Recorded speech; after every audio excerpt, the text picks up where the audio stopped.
Bienvenidos. Este pequeño video es para mostrar los detalles de la resolución del problema número 1 del parcial denominado simulacro del parcial número 2, en donde se les pedía calcular el punto de rocío de una mezcla gaseosa, conociendo la temperatura y la presión de alimentación y su composición. ¿Okay?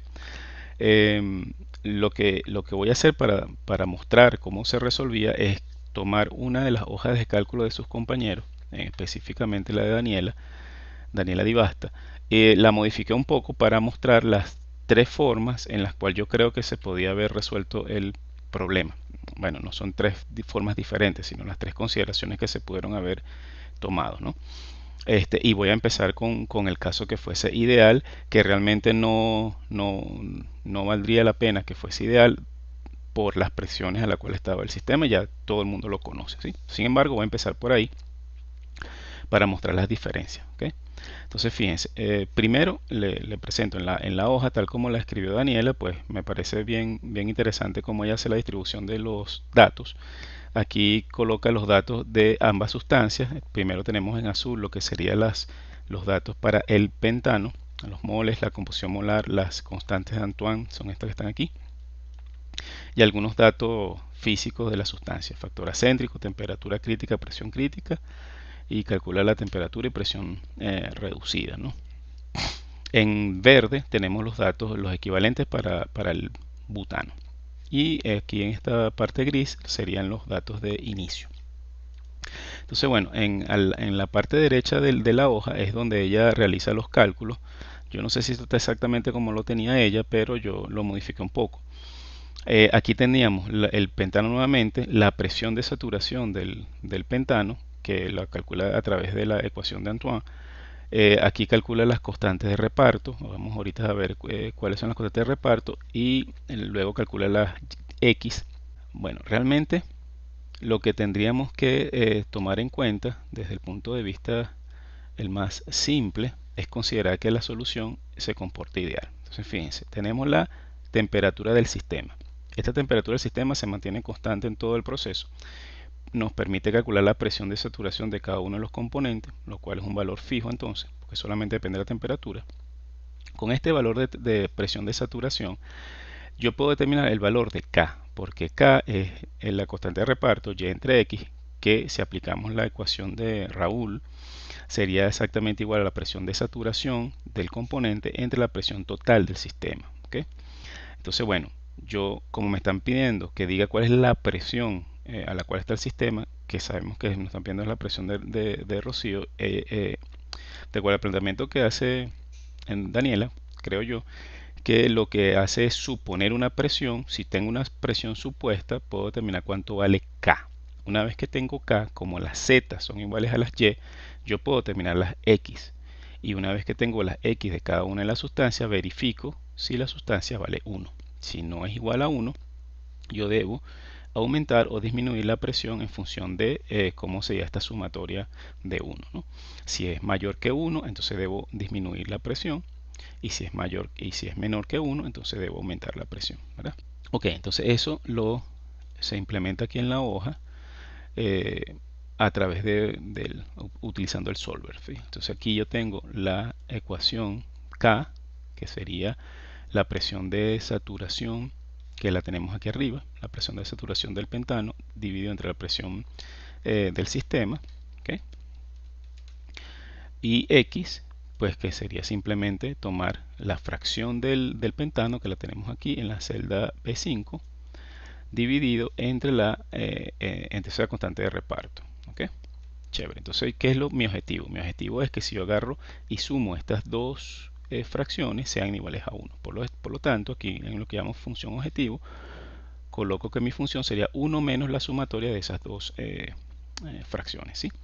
Entonces, bueno, para resolver esto, lo podemos hacer a través del solver. Fíjense, en el solver, esto lo pueden hacer con la HP, creo que se puede hacer con la HP, creo que hay algunos de ustedes que tienen una Texas, funciona perfectamente, o las personas que quieren hacerlo en Excel, ¿no? Entonces, fíjense, ¿cuál es el objetivo? El objetivo es que esta celda que está aquí, la H12, ¿okay? Que la sumatoria de las fracciones sea igual a 1. ¿Qué valor quiero que tenga esa celda objetivo? Que sea igual a 0. ¿De qué depende ese valor? Bueno, depende del valor que tenga en la celda H10, que sería la presión del sistema. ¿Ok? No tengo ninguna otra restricción, aquí que solamente me queda cliquear aquí donde dice Solve. ¿Ok? Fíjense, yo debo alcanzar aquí que me dice que el solver consiguió una solución y todas las restricciones, si hubiera, fueron satisfechas. ¿Sí? Entonces, bueno, yo digo aquí, y este valor se supone que es el valor a la cual se encuentra el sistema, que eso sería la presión de rocío, ¿no?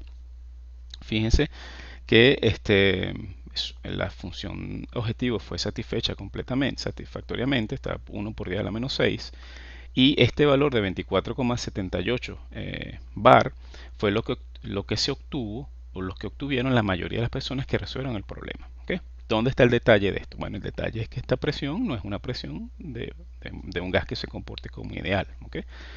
Por lo tanto, esto tiene diferencias. Entonces, algunas de las personas lo resolvieron utilizando el coeficiente de fugacidad que corrige esta desviación.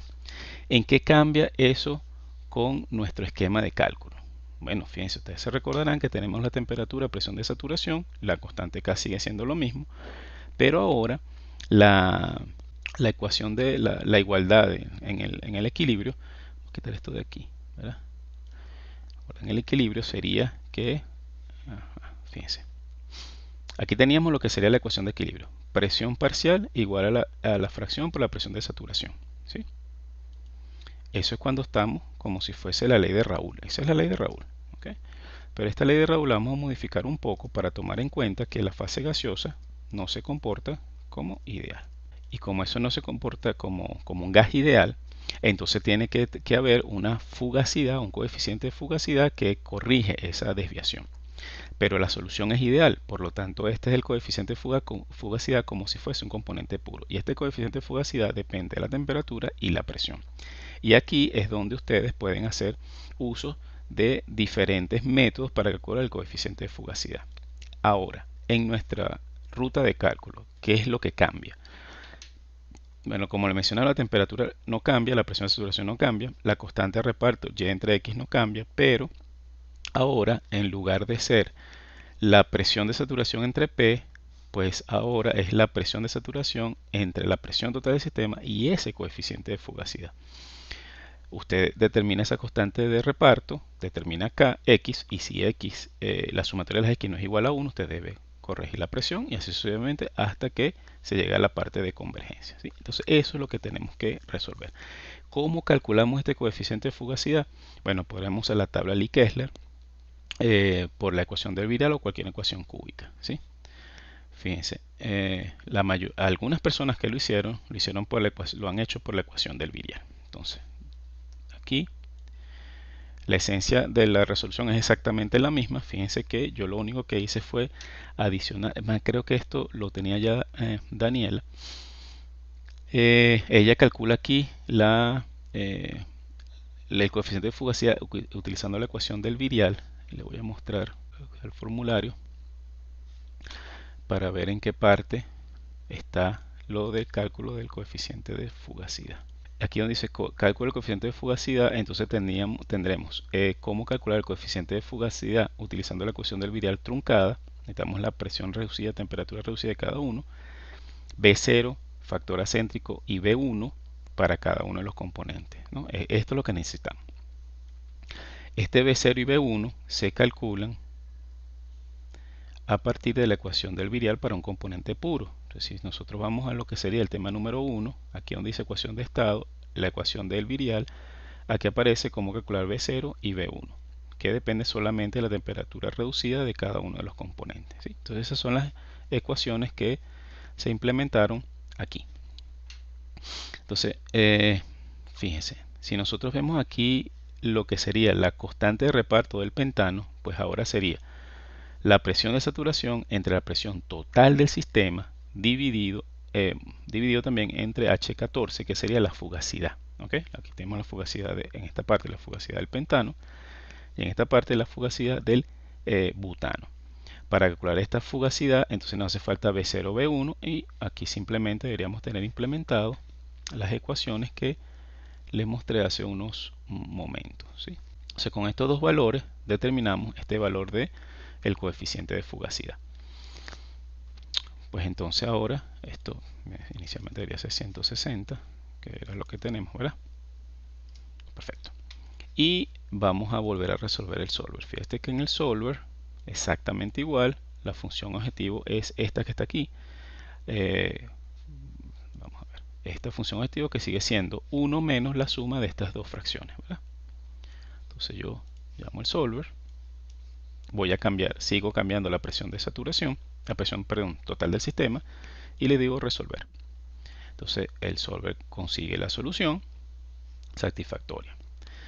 Este valor de 39,72 es un valor muy alto, ¿sí? Es muy alto. Y eso es que algunas de las personas que me han escrito me dicen, bueno, ¿cómo puede dar ese valor tan alto? Porque es una solución ideal. Y por teoría, la presión del sistema, de cualquiera, punto Bruce, punto Rocío, debería estar entre la presión de saturación de los componentes puros. Y fíjese que el máximo valor que tenemos es 38,5. Y aquí tenemos 39,72, ¿vale? Eso no tiene sentido físico, pareciera que hubiese algún error. Entonces fíjense, aquí el error en todo caso es un valor, numéricamente está correcto, el error es físico, porque la ecuación del virial que estamos utilizando es la ecuación del virial truncada, la cual es válida solamente para presiones moderadamente altas, o sea, mayor a esa presión que hace que el gas deje de comportarse como gas ideal, Z igual a 1, pero no debería pasar más allá de unos 20 bar en general. ¿Okay? Sin embargo, aquí estamos de 40. Fíjense que el problema entonces es que estamos empleando una ecuación de estado en donde no deberíamos, en el rango que no se debería. ¿Y por qué pasa eso? Fíjense, esto que está aquí, lo que le estoy mostrando, sería la envolvente de nuestra solución. ¿Sí? Fíjense que en la parte de arriba teníamos lo que sería la presión de burbuja cuando tenemos esto Bfrac, esto es calculado con el Aspen Plus. Este Bfrac sería el factor de vaporización, ¿no? Entonces cuando tenemos 0 nos está diciendo que no tenemos vapor en cantidad significativa, tenemos una burbuja. Entonces esta línea azul es la curva de burbuja y esta línea verde es la de punto de rocío. Entonces fíjense, si nosotros supusiéramos que fuese ideal, y mira que la envolvente es un poco extraña porque no está el punto crítico, ¿no? Si fuese una envolvente, si fuese, ¿cómo se llama? Ideal, para aquí tenemos temperatura en grados centígrados, aquí en el Y tenemos la presión en bar. Para 160 grados centígrados la presión da alrededor de 26,20, ¿no? Eso es un poquito diferente a lo que nosotros obtuvimos, como si fuese ideal, que nos da 24,78, pero es cuestión, aquí sí es cuestión numérica, ¿no? Sobre todo los simuladores tienden a tener una mejor manera de precisar, de calcular la presión de saturación, y la ecuación de Antoine, así como la usamos nosotros en clase, pues es un poco imprecisa. ¿Ok? Pero fíjense qué pasaría si nosotros calculamos esa misma envolvente, pero utilizando una ecuación de estado, ¿no? Si utilizamos una ecuación de estado que es un poco más precisa, fíjense, igualito para los 160 grados, nosotros deberíamos esperar una presión de 28,33 ¿cómo se llama? Par, ¿no? Un poco más alta porque fíjense que estos son compuestos que son prácticamente el mismo punto de ebullición, muy cercanos, y se comportan realmente como ideales. O sea, pareciera que como un sistema normalito, a medida que voy aumentando la temperatura, voy aumentando la presión a la cual voy a encontrar a encontrar el cambio de fase, ¿sí? Eso es lo que deberíamos obtener. Sin embargo, estamos obteniendo, fíjense, estamos obteniendo que con el virial, no, en vez de ese 28, estamos obteniendo 10,7 bares más, ¿no? Y aquí lo que le menciono es simplemente una cuestión de precisión, de utilización de una ecuación. ¿Okay? Con lo que nosotros tenemos con las herramientas que nosotros tenemos en el curso, podríamos haber hecho este cálculo también con la ecuación de Penn-Robinson. ¿Sí? Si nosotros hacemos el mismo cálculo con la ecuación de Penn-Robinson, lo que cambia es, si nosotros vemos aquí el formulario, O sea, utilizarlo con la ecuación de Penrobinson sería desplazarnos hasta igualito a la sección de cálculo de coeficiente de fugacidad, pero en vez de utilizar la ecuación del virial porque no funciona, tendríamos que utilizar esta ecuación que está aquí, que es la ecuación que nos permite calcular la ecuación, perdón, el coeficiente de fugacidad para un componente puro utilizando la ecuación de Penrobinson. Aquí nos haría falta calcular el Z de vapor, obviamente. Este parámetro A y B mayúscula dependen del componente y ustedes lo pueden encontrar igual que en el caso anterior en el tema número 1, donde aparece la ecuación de Penrobinson, y fíjense que aquí nos aparece quién es A y quién es B. ¿Okay? Que a este A y B dependen de A y B minúscula, y con esta A y B mayúscula es que nosotros podemos escribir la ecuación cúbica y poder calcular los Z de vapor, la intermedia y de líquido. ¿Okay? Nosotros en este caso necesitamos el Z del vapor. Como pueden ver, entonces tendríamos que con la presión determinar cuál es ese valor de Z del gas, y con ese valor de Z del gas entonces deberíamos venir a la ecuación de Penrobinson y determinar el coeficiente de fugacidad. Eso lo haríamos para el metano, perdón, para el pentano y para el butano, ¿sí? Y luego verificamos que estemos en equilibrio en el punto de rocío, ¿sí? Chévere, eso es lo que está en esta hoja. Un poquito más larga. No va a modificar aquí la parte de datos, y la parte de cálculo sigue siendo exactamente la misma. La diferencia es que, bueno, de aquí está lo que sería Penrobinson, ¿ves? Nosotros tenemos que calcular esta omega, que el omega, déjeme ponerlo aquí para ir dando una revisión de lo que estamos calculando. Sería aquí, ¿sí? Okay. Por esta parte tendríamos la ecuación de Penrobinson. Este es el omega que estoy diciendo aquí, ¿sí? El omega, con ese omega calculamos A, también calculamos B, y con A y B calculamos A mayúscula, B mayúscula para determinar los coeficientes de la ecuación cúbica. ¿Okay? Entonces eso es lo que está aquí, A minúscula, B minúscula, A mayúscula, B mayúscula, perdón, para ambos casos, pentano y butano. Con esos valores A y B mayúscula es que nosotros podemos determinar los coeficientes de la ecuación cúbica, ¿sí? Aquí tenemos los coeficientes A3, bueno, el coeficiente del cúbico siempre vale 1, calculamos A2, A1, A0, que sería el equivalente. Fíjense, esto que está aquí es el método de Cardano. Aquí es donde he visto que la mayoría pues resuelve los Z con su HP o con un método externo a Excel, ¿no? Realmente yo no tengo inconveniente con que lo hagan con cualquier método, siempre y cuando lo calculen. Este método del Cardano es una resolvente para una ecuación cúbica. Lo pueden conseguir bastante en internet. Yo aquí le voy a mostrar una de las hojas. Fíjense, una de las hojas ustedes ponen método de Cardano y le aparecen todo el desarrollo para hacer el cálculo del método del Cardano, ¿sí? Realmente existen varias formas de calcular las raíces, pero en esencia lo que se hace es modificar esa ecuación cúbica, los coeficientes, y luego Cardano nos da ciertas ecuaciones que nos permiten calcular las tres raíces. Y esto es lo que le estoy mostrando aquí. Depende de un factor S, un factor T, B minúscula y B mayúscula. Y aquí abajo, mira, le aparece cómo calcular S, cómo calcular T. Dependen de R y Q. Y aquí le dicen cómo calcular Q y cómo calcular R. Y este A, B, C son los A, B, C y D del polinomio. O sea, que es simplemente aplicar esta ecuación. Obviamente nosotros tenemos que quedarnos con la de mayor grado, ¿sí? Esa es una versión. Yo suelo utilizar una versión en donde es el método de Cardano exactamente igual.